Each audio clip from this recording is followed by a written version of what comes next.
24강 저당 담보증권 MBS라고 합니다. 이놈에 대한 어떤 핵심 강좌 알아보겠습니다. 자, MBS의 종류를 얘기할 때는 금융공사는 지급보증은 없다는 가정이 좀 있어야 됩니다. 어쨌거나 크게 세 가지 형태로 구분하는 가장 큰 근거는 먼저 큰 흐름 자체는 주택 소비자, MBS의 발행자, 이렇게요 투자자 이렇게 되는 겁니다. 금융기관은 그 주택금융공사의 역할을 대신만 하는 겁니다. 이때 이렇게 세 가지 형태로 구분하는데, 이때 세 가지 형태로 구분하는 가장 큰 근거는 뭐냐면, 돈을 빌려주게 되면 뭐가 생겨요? 원리금 수취권, 저당권 생기죠? 요거를 어떤 형태로 투자자한테 이전하냐, 여기에 따라 달라지는 겁니다. 이때 이 이체증권을 MPTS라고 하는데, 얘는 원리금 수취권과 저당권을 완전히, 원리금 수취권과 저당권을 완전히 누구한테 이전한다고요? 투자자한테 넘기는 겁니다. 다시 말하면 내가 돈을 빌려줬으면 돈 받을 여러 가지 채권이라든가 저당권 같은 거를 어떻게 한다고요? 완전히 그냥 돈 받고 팔아치웠다고 생각하시면 됩니다. 그래서 네가 담보대출 해준 걸로 해라. 그리고 나는 쏙 빠지겠다. 그런 얘기입니다. 근데 나는 완전히 빠질 수 없는 게 얘와 얘는 잘 모르죠. 그러니까 중간에 들어온 돈만 전달해 주겠다. 그런 얘기입니다. 그러다 보니까 만약에 얘가 고정금리 제도에서 조기 상환했다. 그러면 그대로 넘겨주면 되는 거죠. 조기 상환 위험을 누가 부담한다고요?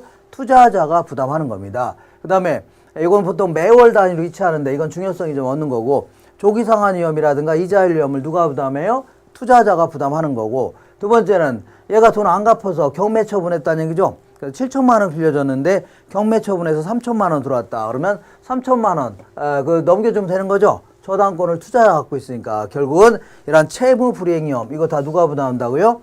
투자자가 부담하는 겁니다. 그러다 보니까 위험이 상당히 클 수밖에 없네요. 그러니까 이자율도 높을 뿐만 아니라 이거를 지분의 좀 성격이 있다. 모든 위험을 투자자가 부담한다고 해서 지분의 형태가, 지분의 성격이 좀 있다는 얘기입니다. 전부 다 채권이지만 지분의 성격이 있다 이렇게 얘기합니다.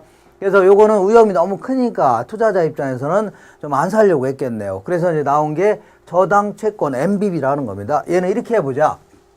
어떻게 하는 거냐면 이 원리금 수취권과 저당권은 당의 담보대출에 대한 원리금 수취권과 저당권은 누가 갖고 있다고요? 발행자가 갖고 있으면서 어차피 미래에 받을 채권이 있죠. 그걸 근거로 해서 새로운 회사채를 발행했다고 생각하시면 됩니다. 새로운 회사채를 발행했다. 이런 형태를 뭐란다고요? 저당 채권이라 생각하시면 됩니다.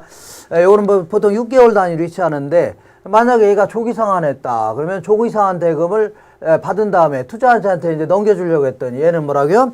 새로운 회사채에는 콜 방어권을 행사할 수가 있습니다. 그러니까 조기 상환을 거부할 수 있다는 얘기죠. 그럼 결국은 조기 상환에 따른 위험을 누가 부담한다고요? 발행자가 부담하는 거고, 만약에 이게 경매 처분했더니 자, 이 7천만 원 빌려줬는데 경매 처분했더니 3천만 원 들어왔다. 3천만 원 넘겨줄래 했더니 얘가 뭐래요? 담보대출은 네가 해준 거지. 나는 새로운 회사채대로 돈 다 달라고 요구할 수 있다는 얘기죠. 그러면 채무 불이행 위험, 이거 다 누가 부담한다고요? 결국은 발행자가 부담하는 그러한 형태가 되는 겁니다.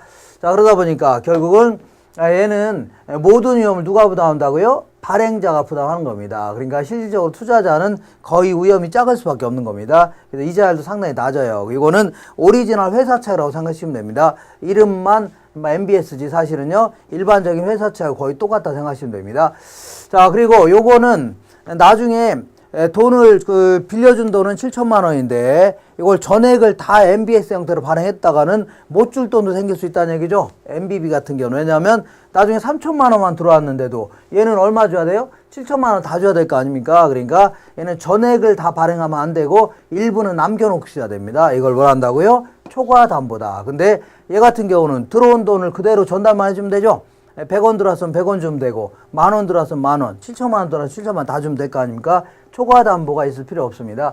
자, 그러다 보니까 요거는 투자자가 모든 위험을 부담하고, 얘는요 발행자가 모든 위험을 부담하니까 위험이 한 군데로 몰린다는 얘기죠. 네, 그래서 이 위험을 좀 분산할 수 있는 그러한 MBS가 필요했다 그런 얘기입니다. 그래서 나온 게 MPTB라 이렇게 얘기합니다. 그래서 MPTB는 어떻게 하는 거냐면 이렇게 해보자.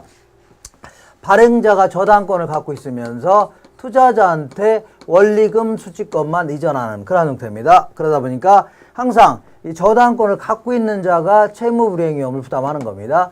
그 다음에 원리금 수취권을 갖고 있는 자가 조기 상환 위험이라든가 이자율 위험을 부담한다. 요거 좀 기억하시면 됩니다.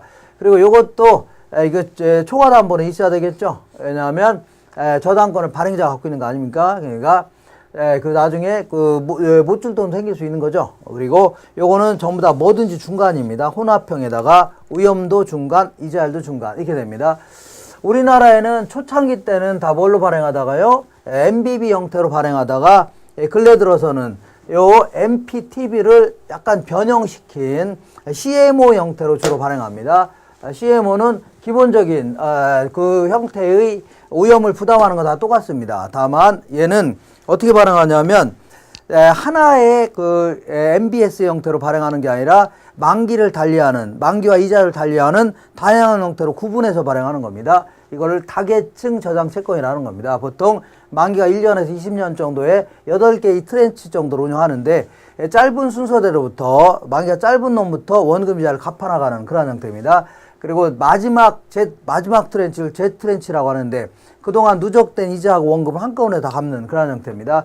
이때 만기가 긴 놈일 경우에는 조기 상환하더라도 그 조기 상환도 만기가 짧은 놈 먼저 채고 나갈 거 아닙니까? 그러니까 만기가 긴 놈을 갖고 있으면 자연스럽게 콜 방어가 가능하다. 이런 표현 알고 계시면 됩니다.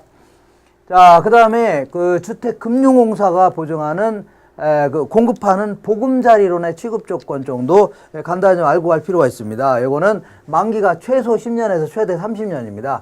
그리고 담보 대부 비율은 70%까지 빌려주겠다. 그 다음에 최소 100만 원, 최대 얼마라고요? 5억까지 빌려주겠다.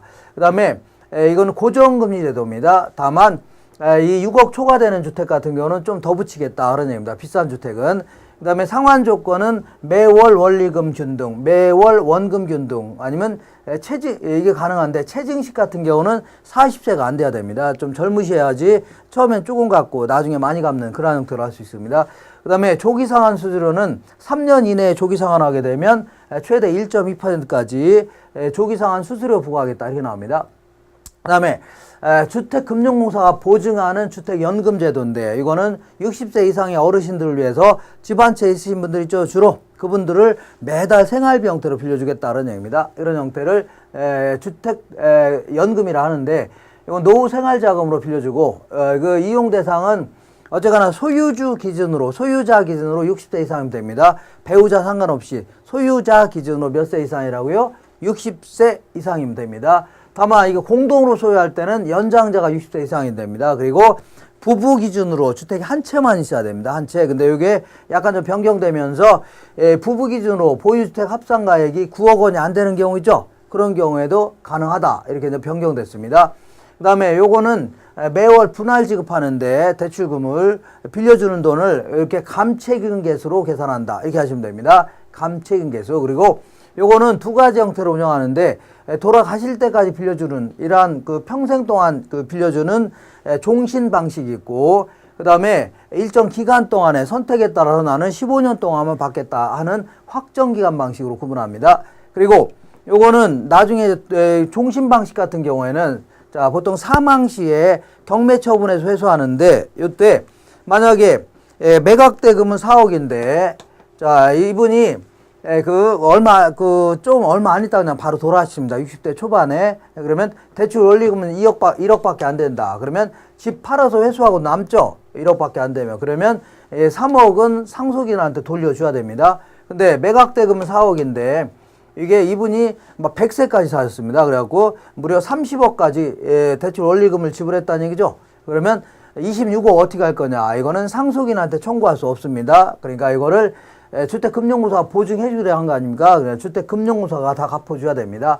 그리고 요거는 그 변동금리 제도입니다. 그래서 3개월 CD금리라든가 신규 취급액 기준 코픽스 형태로 변동금리를 적용한다. 그 다음에 이것도 보증료는 일부 내야 됩니다. 그래서 최초로 주택가격의 1.5%를 초기 보증료 내야 되고 그 잔금액, 보증 잔액의 매년 0.75%를 월로 환산한 금액을 매년 납부해야 됩니다. 보증 잔액, 보증 잔액이 점점 늘어나겠죠? 빌려준 돈이 점점 늘어나니까 연 7%, 0.75% 매월 납부하고 이거는 수수료, 중도 상환하더라도 수수료는 없는 겁니다.